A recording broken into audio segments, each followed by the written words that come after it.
80 годишна старица од Тетовско Жилче утрото изгоре во пожар во помошен објект до куќа каде престојувала. Огнот прв го забележал синот кој со сопругата веднаш пробале да ја спасат, а набрзо пристигнале и пожарникарите. Пожарот најверојатно бил предизвикан од печка на дрва.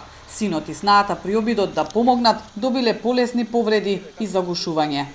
Наша предпоставка е тоа, значи сигурно жртвата порано во многу раните утрински часови од студот, сигурно покушала да го запали каминот или чумбето мало. Била легната на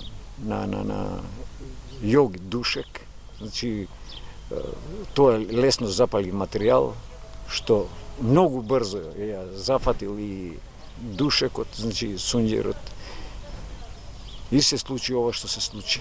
Ваквите случаи секогаш го отвораат прашањето за потребата од дополнителни противпожарни пунктови низ тетовските општини, со цел побрзо да се стигнува. За нив само се најавува пред секои избори, но досега тоа не го реализирала ниту една општина. Еве ова денеска што се случи, значи да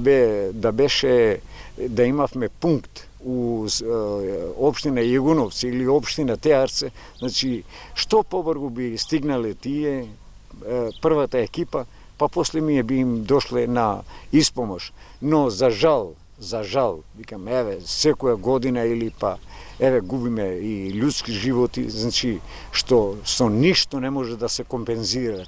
Тетовската противпожарна единица, освен што се соочува со недостиг на вработени и опрема, покрива огромна површина. Градот Тетово, но и други 5 големи општини. Пунктовите би биле од големо олеснување, а неретко и одлучувачки за спас на човечки животи при пожари.